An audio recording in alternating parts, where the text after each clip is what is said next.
every facility is state-of-the-art. The railing crashed, almost taking out Jalen Hurts. Multiple fans falling 9 feet down onto the ground at FedEx Field.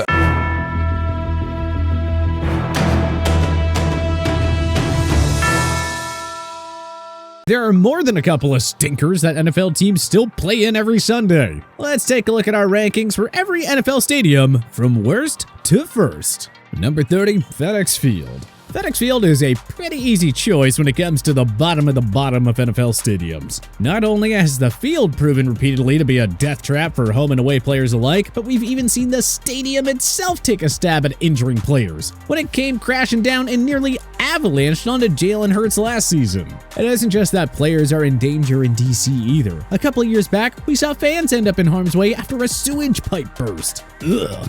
Number 29, PAYCOR Stadium.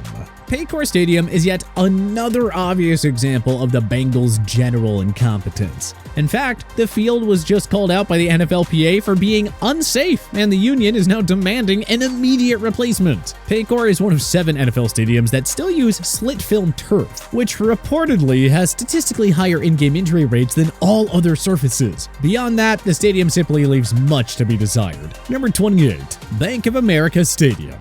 Not too dissimilarly from PAYCOR, Bank of America Stadium, home of the Carolina Panthers, was built back in 1996. And though they have done a couple of iterations of renovations over the years, there is clearly something missing. And considering the Panthers were founded in 96 themselves and haven't done all that much winning in the time since, this isn't exactly a stadium that is dripping with history. The only real positive is that it's actually well located within the city of Charlotte. So hey, it's at least fairly accessible. Number 27, MetLife Stadium.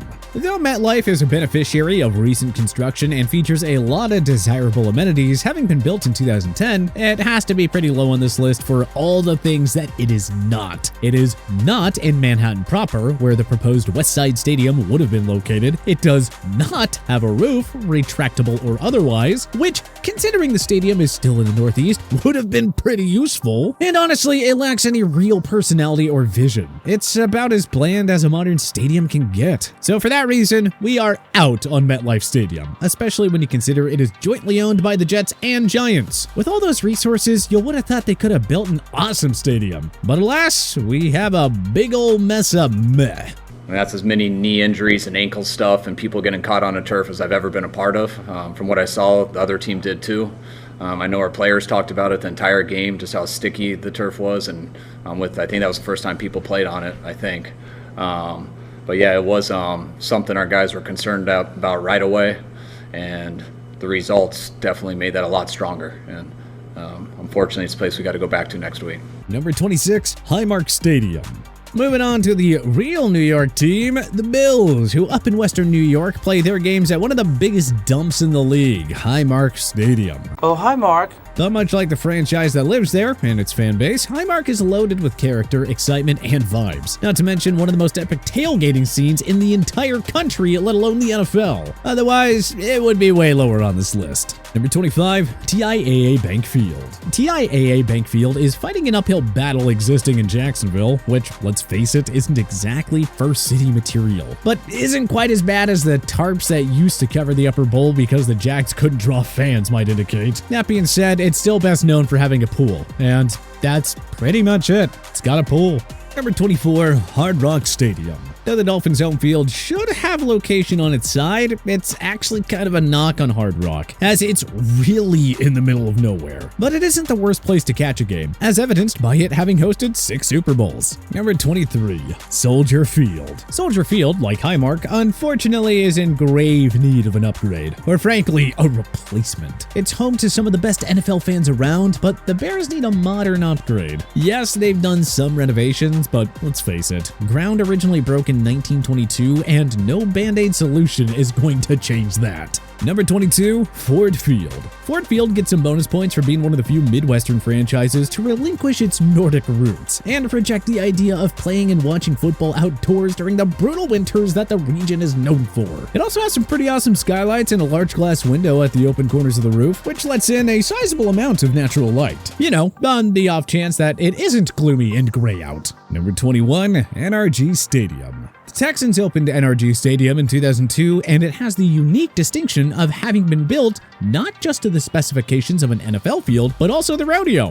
which the venue regularly hosts. It also gets bonus points for being one of the surprisingly few stadiums to have a retractable roof, which to me feels like a no-brainer for anyone building a new stadium at this point. Number 20. First Energy Stadium.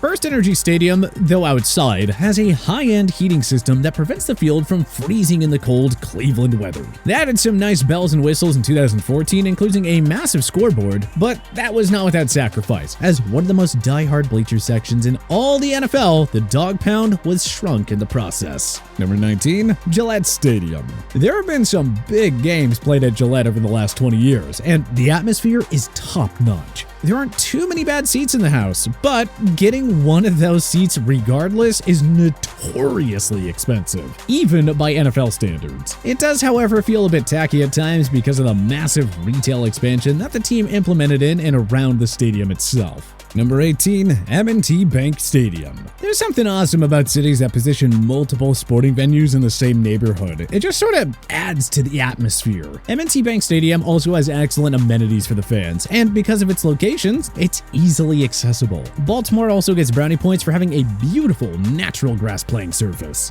Number 17. Nissan Stadium. The Titans, also to their credit, have a very lovely natural playing surface in Nissan Stadium, and doing so in Nashville is no small feat. The local climate plus the wear and tear of NFL action often results in the field needing to be resodded between the hashes nearly every week. And the pedestrian bridge that connects to downtown is an awesome feature. Number 16.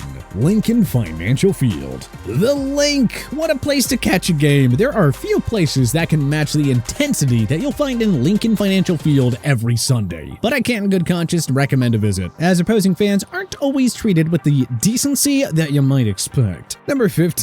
Raymond James Stadium. Raymond James Stadium, the only NFL venue boasting a massive pirate ship. The seating leaves up little to be desired, but with the Florida weather, it is a great place to catch a game, especially when the Bucks are good. The Tampa Bay fans know how to bring the intensity. In addition to the pirate ship, the Buccaneer cover in the north end zone has a nice two-story fishing village facade, complete with concessions and restrooms. Nice.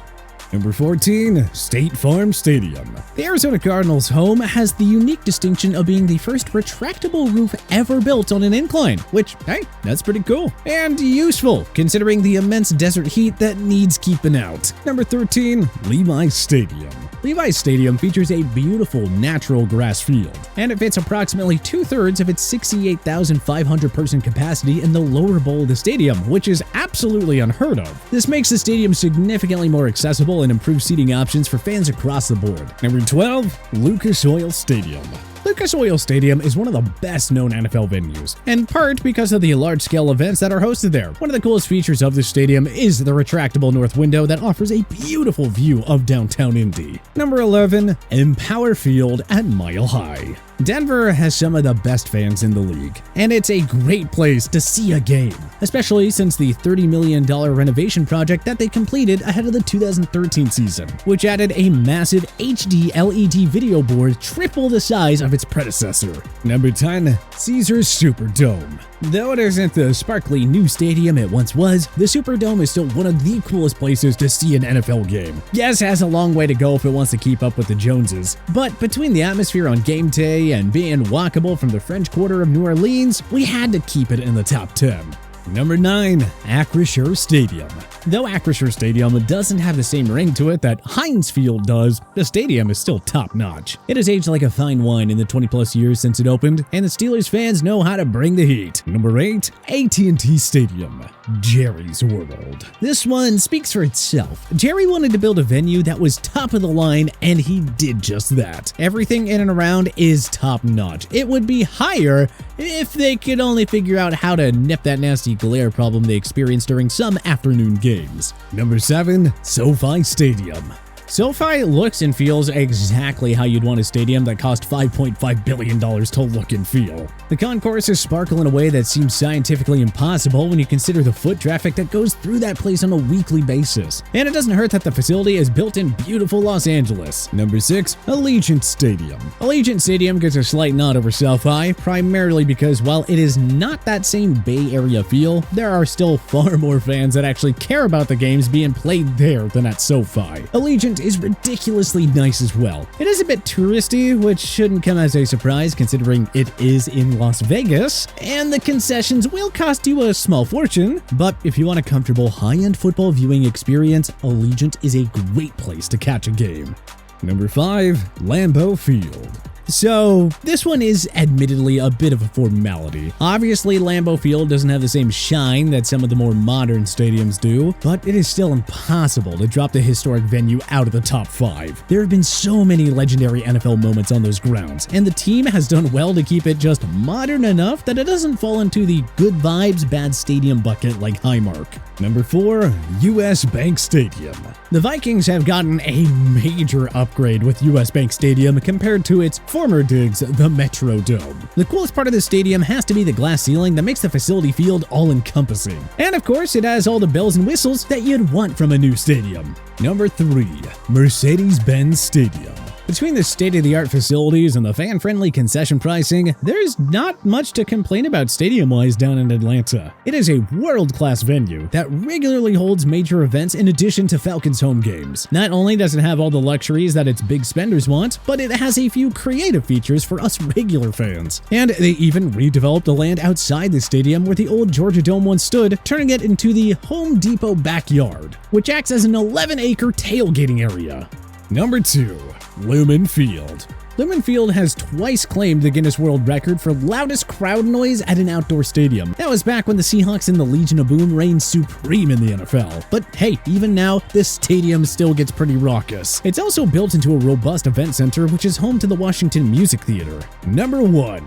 GEHA Field at Arrowhead Stadium. It simply does not get any better than Arrowhead Stadium. At least according to our advanced analytics that cross-reference the atmosphere of a stadium, the caliber of football that is regularly played in it, and the amenities. The stadium the Chiefs call home also gets bonus points for being one of the longest-standing stadiums in the NFL today, and actually doing a consistently good job of keeping up with the renovations. Every few years they make some minor upgrades, and in 2010 they completed a massive $375 million renovation that brought the stadium fully into the present day. But which NFL stadium do you think is the worst? And which one do you think is the best? Join us in the comment section below. If you like this video and learned a thing or two, clicking the like button helps out a ton. And hey, we appreciate it. If this is your first time coming around to TPS though, subscribing is a great idea because we put out videos like this every single day. But as always, thanks for watching and we'll see you guys next time.